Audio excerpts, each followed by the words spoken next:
Welcome back, ladies and gentlemen. Here we have a Nintendo Switch. Now I have a cool story on this Nintendo Switch, and that is that this was donated to us. Someone brought us a whole box of all kinds of donated crap. So you want it done? Okay. We're just gonna have to knock out a battery replacement real quick. And, well, why not show you what I do there?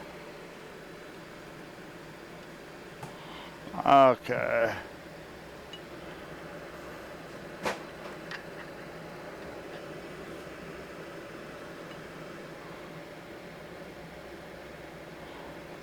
This is for a Pokemon game.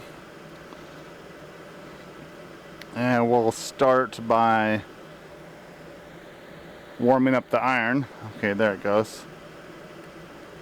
I'm just gonna take that off. And we'll take this side off. Get rid of that battery. Then make sure that the positive and negative terminals are lined up. I think it's always helpful to put a little bit of flux on the terminal connectors, and that'll help the solder flow nicely.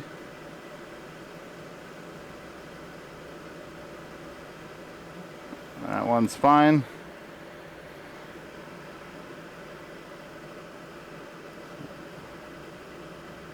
That one's fine. I think this could stand to use a little bit extra solder, so let's throw some extra solder on there. I don't think it really matters, but hey, it looks nicer when you put a little bit extra on. And looks account for something, don't they? Yeah, that looks pretty fine. We'll clean up the flux residue.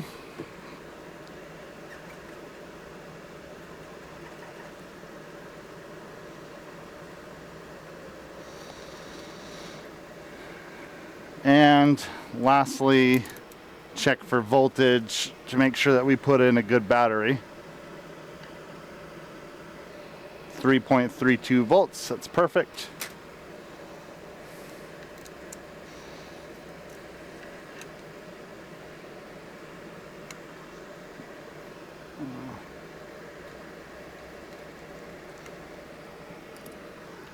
Okay, as I was saying about the Nintendo Switch,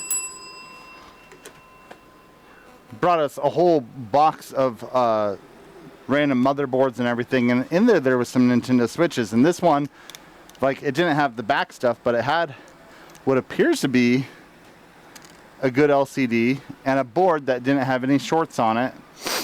But so I plugged in a battery and the backlight came on, but I had no display, and my experience most of the times that's going to be a connection problem.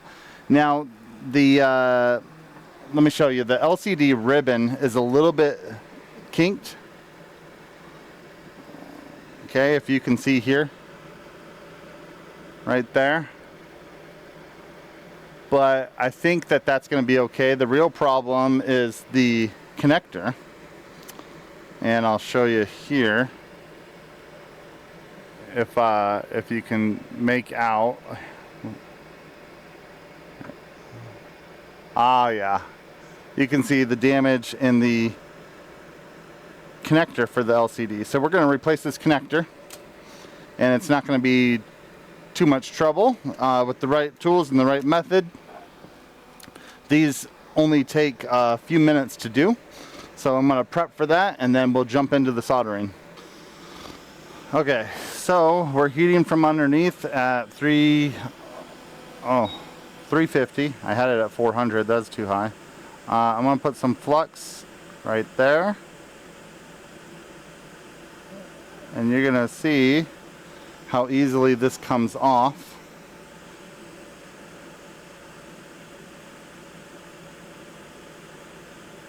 Very good. And all the pads look ready for a replacement, so I'm just going to lay down a replacement there. And I just need to nudge that into place a little bit. And a little bit of flux will go a long way right here, just a little bit. I'm just barely letting it creep out of my nozzle. So I don't really want to get it in the connector. Of course, getting a little bit in there is unavoidable. And I'm just going to give this a light tap.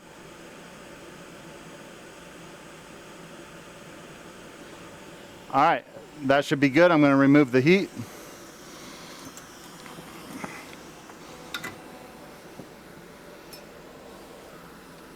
Now, I'm going to let that cool down for a moment, clean up the flux residue with some IPA, and then we're going to plug it into the system and see if we have a working board. And if we have a working board, that's pretty cool. On eBay, they sell for well in excess of $100. But sometimes I need a good working board around here to save a customer's situation when their device is beyond repair, and I still want to offer them an option, that is. Or I could build a working switch and sell it that way. So I'm going to clean this up.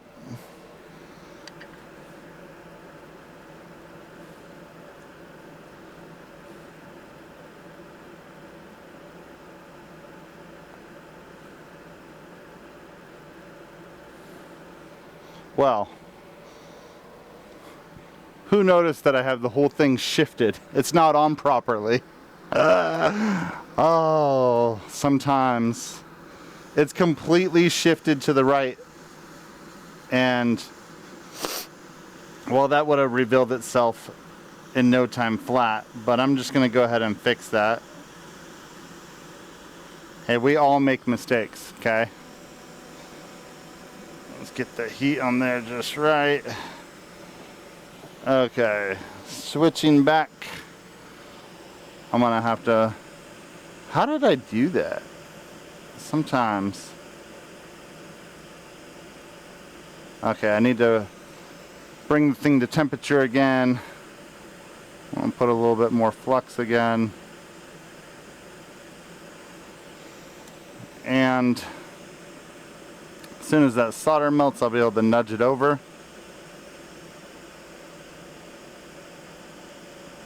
It's just about there.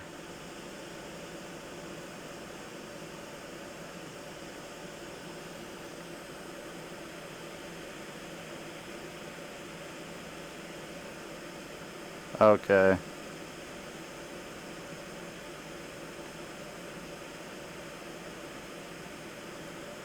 There it is. Now it's in the right spot.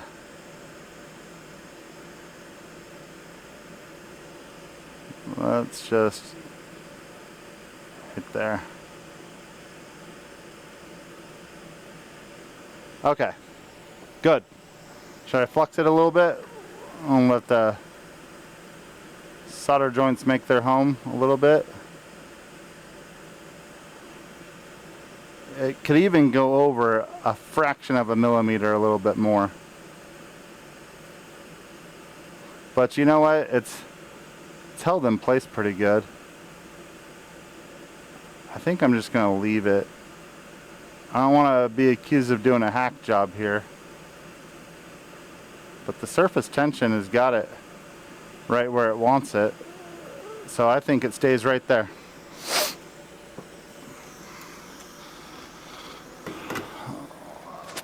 Okay, now I'm going to clean it up and be back with the reassembly.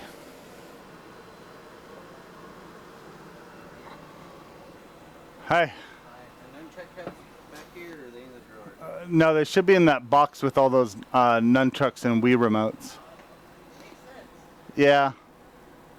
All right, here we are together. I'm plugging in a battery, which I know works, so I can turn this on. And let's see what we get here. Oh, blue light. Turns out the system was toast anyway. I'm not doing no blue light repair. Man, that got all my hopes and dreams up. But that's how you replace the LCD FPC nonetheless, in case you were wondering. Bummer. Thanks for watching.